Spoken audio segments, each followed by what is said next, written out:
it comes to parenting, we don't ever get to retire, do we? That's true. Do you have to ask your kids repeatedly to perform a task or meet a request? Today in Calgary's Child, Julie Freedman Smith here to tell us how to get your kids to listen the first time. This can be done? It can be done. I'm suspicious.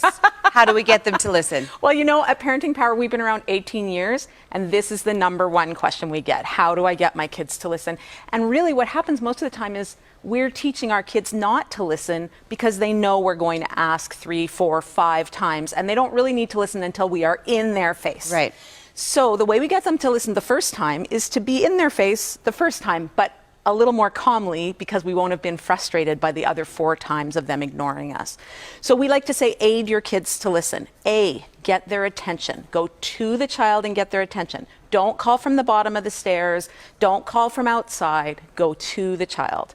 And if they're in front of a screen and you're standing right beside them, they're still with the screen. So Yep. You need to put a hand on their shoulder or get their attention.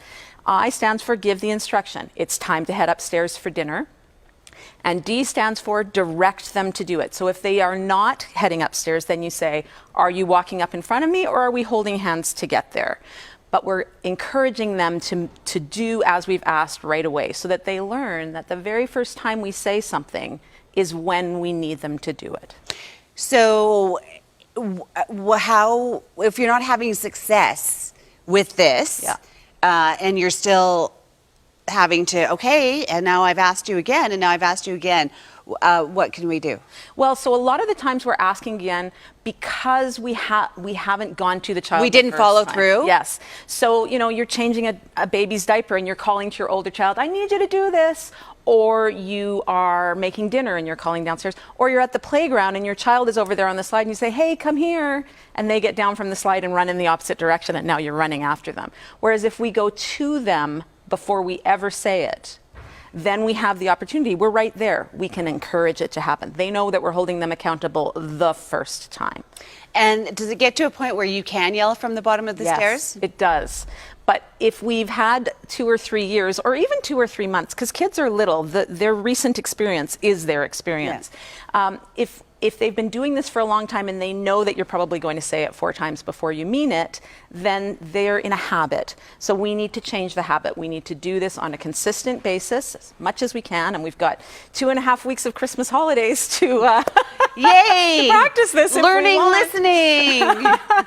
Maybe not the whole time, but that's a great time because we're at home and we have an opportunity to catch ourselves as parents and change it a little bit, and then our kids will learn. And gradually they'll learn that you're not going to say it many times, that you mean it the first time. So how many times are you doing the getting their attention, doing the instruction, and then getting them going? How many times until that becomes a habit, till that becomes their norm? That's really based on your family and the child, and they're going to go with what works. So it's really, it might take 2 or 3 weeks. It might take a little longer than that, but we're putting in the hard work up front so that we can then sit back and have it a little bit easier. Hey, bring me another martini.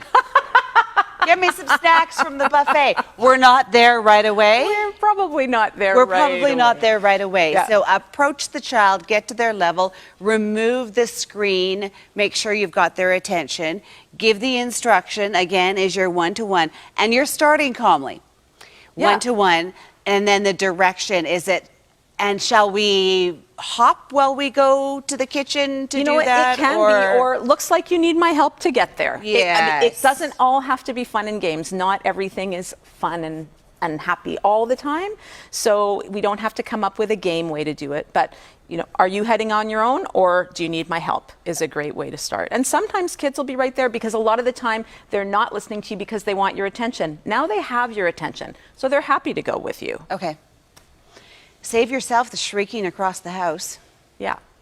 Better on the voice. That may be a message to myself. And all of us. How many times do I have to ask you to do the dishes?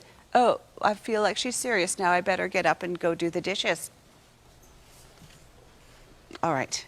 You and everybody else. Okay, we're all together in this Yeah. one. Thank you, Yeah, Julie. for sure. Find more parenting tips on parentingpower.ca, and you can pick up the latest edition of Calgary's Child magazine on stands around the city. Like them on Facebook, follow them on Twitter as well.